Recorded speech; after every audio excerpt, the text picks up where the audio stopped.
the friend inside of us, that divine friend that'll come running, actually who's already there, So I do have my, he doesn't move now unless I have this. That's what's going on. Okay.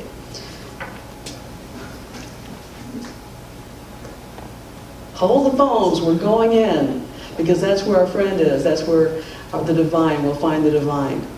We are going in. Actually, we're going within.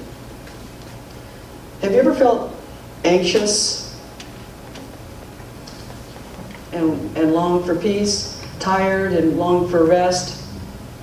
Have you ever felt like everything was complicated and you just wanted simpler? I know I have. Anybody else? Oh, there's a few. Okay, we got some good ones here. Not everybody's too shy to say it.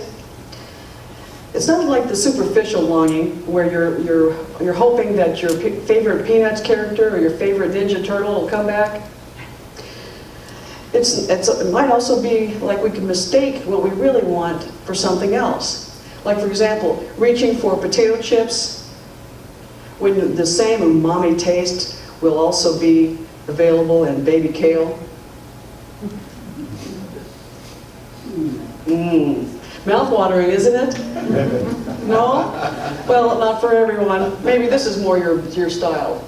Mom making you a nice grilled cheese.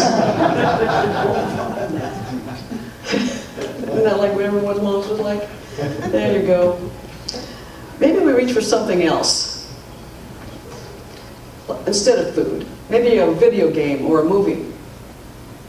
Maybe we have some other way, and we try to find some other way to silence that unexplained longing. I regularly reach for baby kale.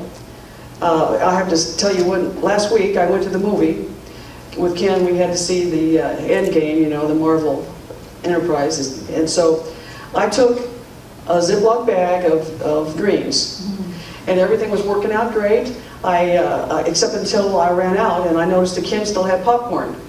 So you know how that went, right? But we all have different responses to that inner longing, that sense of longing. One of mine is to create order out of in my home. So I'm constantly looking for something that needs to be put back in place, or something else to let go of, or in some way I can rearrange it. Now these are just temporary ways to silence that longing and try to give it the satisfaction.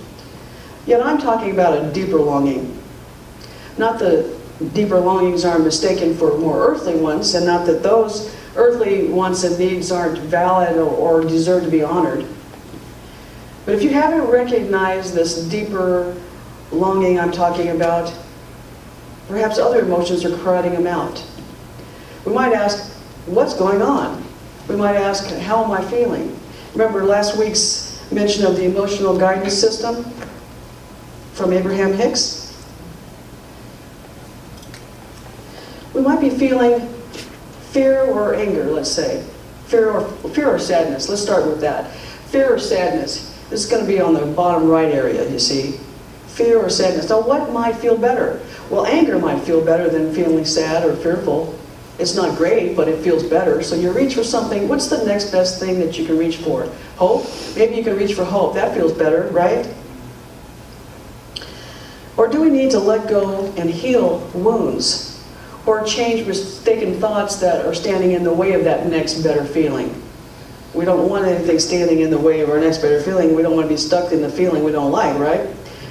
Now, the sense of longing I'm talking about here is a deep longing. It's the kind of longing that haunts your soul, that invades your dreams. It can invade your dreams.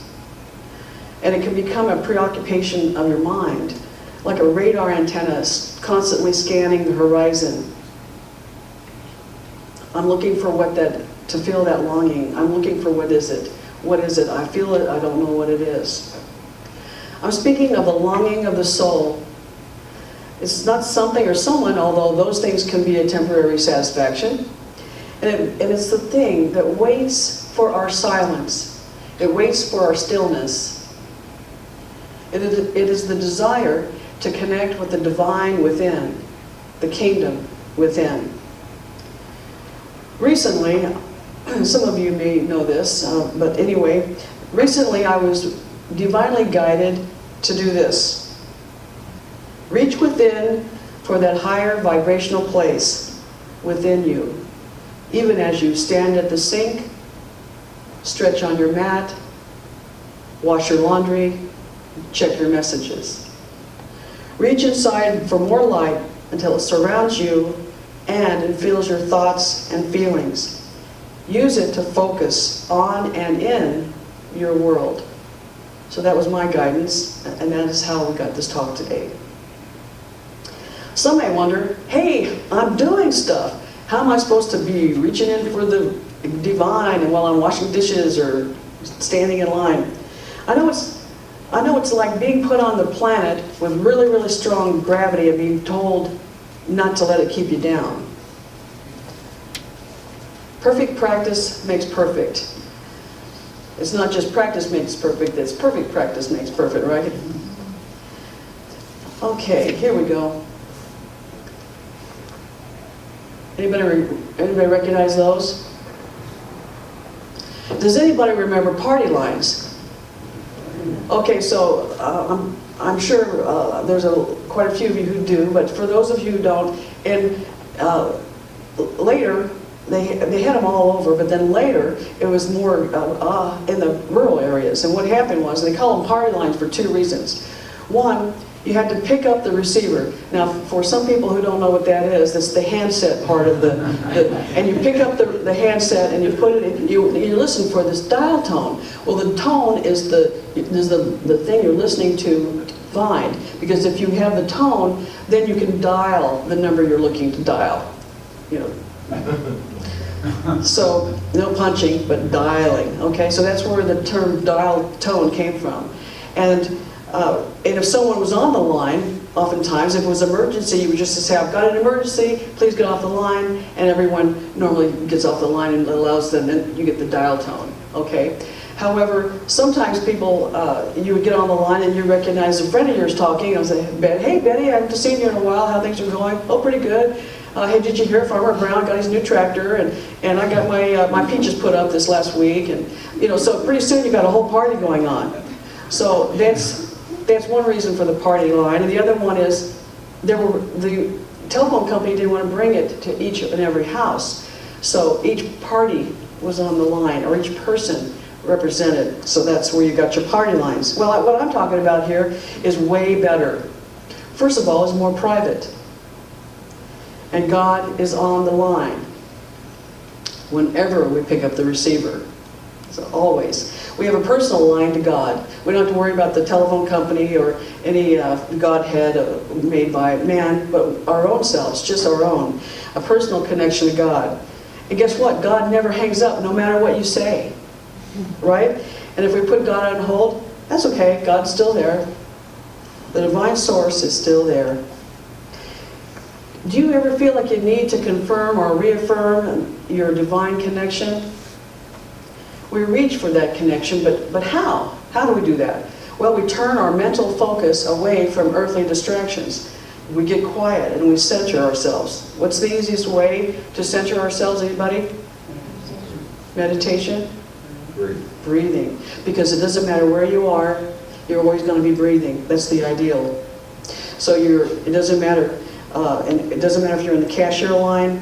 Your practice makes perfect. You're in the cashier line and you're breathing. I'm here. There's a blue light special going on somewhere. Someone else is asking where's the paper towels. Everything's going on around you, and you're still aware enough that you can put your stuff out of your basket onto the conveyor belt there. But because you're breathing, I'm here. I'm here. I'm transported to my inner self. I am in my center. No matter what's going on around me, I'm here in my center, and that's the goal. The other way of doing this is to do nothing, and I mean nothing. I mean turning off the TV, maybe even silencing your phone, or putting it in another room where you can't hear it, maybe in the sock drawer, anything you have to do. And so, in this way, we center ourselves through breathing and meditation and the other ways we've talked about in other weeks, like prayer. the things that you all have already been using. And we reach within. So we're reaching within. In this issue of the Daily Word magazine, there's a little poem in the beginning, and it's by this woman named Ilala Kalila Volkov, and it's called Shift and Lift. I don't think I have it. Yes, I do. I have a slide. Oh, gotta have my finger. There we go. There you see it. Choosing to escape chaos, we can release ourselves to quiet and surrender to the ocean of breath. Joy and gratitude ablaze in our hearts as we remember to trust divine wisdom. We take a step into paradise and linger where all comfort is always there, resting in awareness of soul wholeness. We can soak in the power of positivity and bathe in a galaxy of peace, letting our gifts of blessings pour out, all attuned to our gentle inner teacher, dipping into Spirit's well of serenity. Let's connect with our centers and each other with the true sight of non-judgment and restore an undivided brotherhood. Thank you, Kalila. Beautiful. And you can all read that again and again in your daily word for this issue. Follow your urge to the center, to your center, and your centers within you, which we'll talk about during our meditation. This is a book called Myrtle Fillmore's Healing Letters, and in this book she wrote many letters, and they're included in the one I'm going to be talking to you about today is chapter 4. It's around chapter 4 at least. It's called Drawing on the Source. It's part of our theme of going within. And this is what she writes. Each one of us is inseparably one with God, the source and substance of life, and wisdom and every good. Each one must draw upon the source for his own sustenance and for his own light and willpower. Remember, we're the ones taking the breath, so we must breathe for ourselves. She goes on to say those who, she says, seek to develop within the latent God-given resources and abilities. Then they will swing clear of the old entanglements and dependencies, and learning to draw on the source, they will bring forth their own God-given good. So the distractions and the entanglements and all of the earthly things that pull us away from our centers, those are the things that she's actually warning against.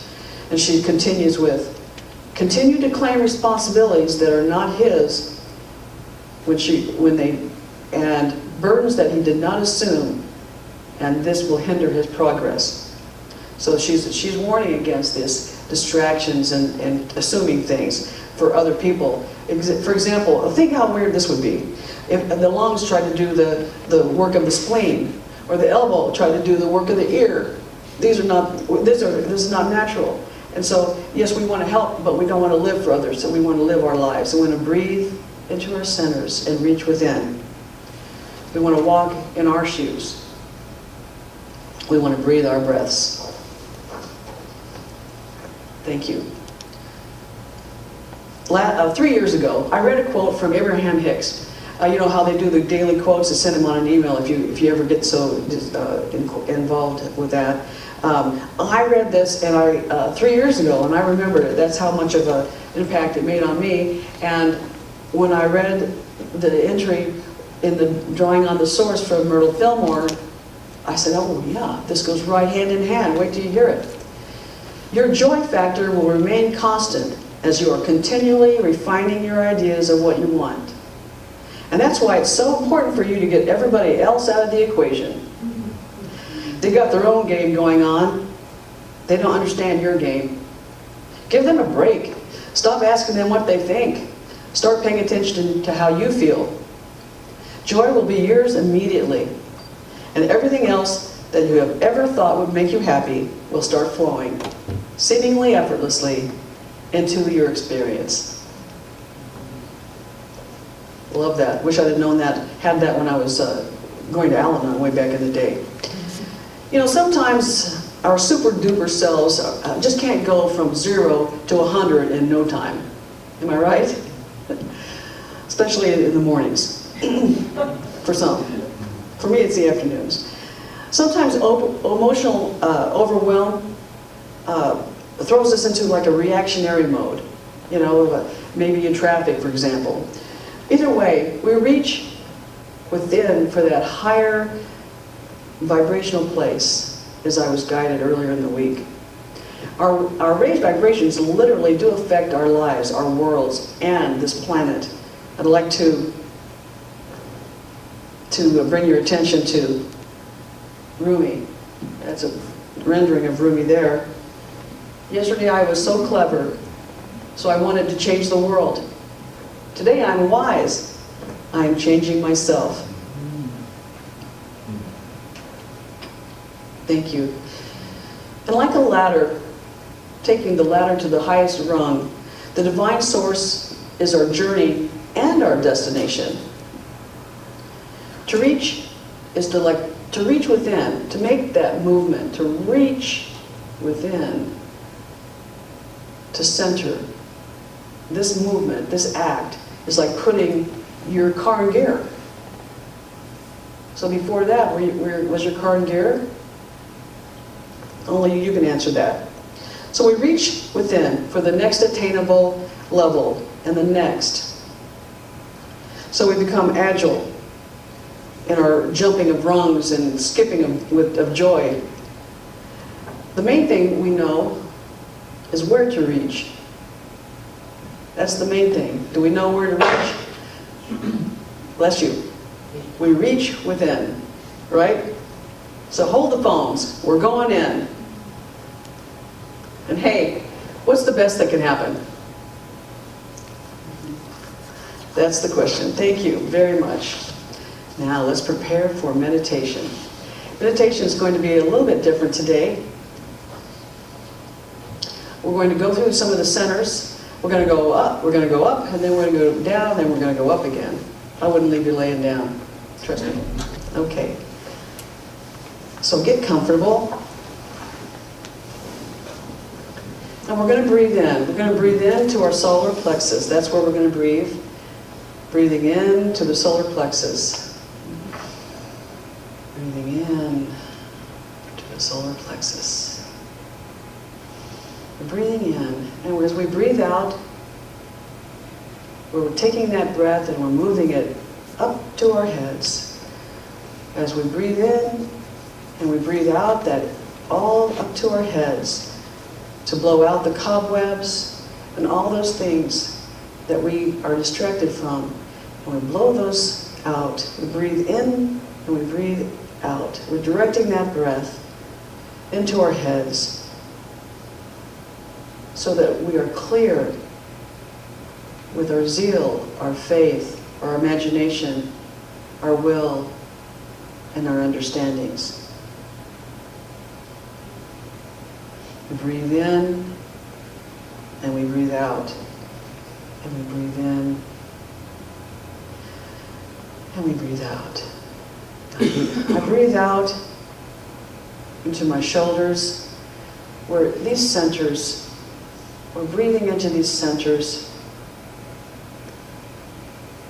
wisdom and understanding, and this, if you can picture the beautiful orbs of light pulsing and spinning, these light, also infused with the emotion and the understanding, the intelligence of the wisdom and the understanding. Now we take another deep breath into the solar plexus, and we breathe out. Breathe out. Breathe out into the liver, clearing the liver, loving that liver, doing so much work perfectly in accordance to our divine matrix, the design of God, beautifully working perfectly, this liver, loving that liver. Breathe in to the solar plexus. And breathe out into the spleen, another center. And we let go of all harsh judgment of ourselves or anyone. We relax and release, and we heal. We breathe in through the solar plexus, and we breathe out into the right hip, healing the hip. Honor and glory, pulsing, alive, clearing out cobwebs. We're clearing that, and the spinning is beautiful, the light is perfect, and the process is perfect. We are in such balance. Now let's breathe in to the solar plexus, and out into the left hip.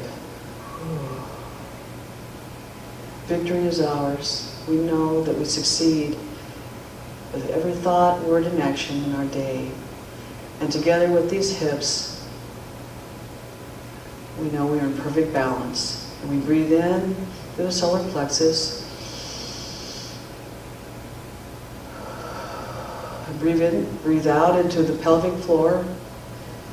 So we now have this triangle of balance, perfectly operating according to the divine matrix of our God design, perfectly working in every way.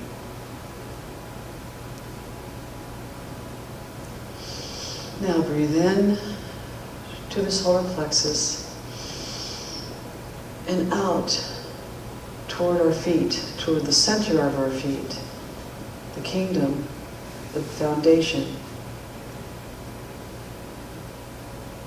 And feel the energy as it pools around our feet. Beautiful, loving energy, healing energy of God, pooling around our feet. Become aware now as this energy, as we see it and know it and acknowledge it, along our legs, knees, and thighs, and up into our hips and into the base of our spine. Where we know life and elimination is working perfectly in our lives, perfectly healing according to God's design. We're moving up our spines and around our lower torsos, our lower abdomens, into our upper abdomens, up our arms. We move our awareness along our arms as it moves into the shoulders and around into our chest. And it settles there oh so beautifully. This loving, healing light filling our hearts with love. And we feel with each breath and each beat of our heart this healing, loving energy growing. The compassion for ourselves and others growing, moving into our throat, power center, into our head again, around our scalp, relaxing our jaws, the muscles in our face, to the top of our head, so that we are feeling this healing, loving energy from the tips of our toes to the tops of our heads, growing and growing, expanding to touch the person next to us and the persons next to them, until this entire room is filled with this beautiful, loving, healing energy, touching every cell, every center, each working perfectly, the divine light. Now surrounding this building and moving out across the globe, the entire planet, touching every need, finding every hurt, to touch and heal and love. Healing our planet and healing all of us, every creature, every leaf, every drop of water, healed. Feel this light as it moves around the globe, pulsing out into space, pulsing around the globe, and here, with each breath of our heart, each breath we take, We feel this energy in our hands and in our feet. We recognize that we're here in this sanctuary where all are so welcome, safe, and loved. And when you're ready, take a deep breath and bring your awareness back to this room in your body, mind, spirit.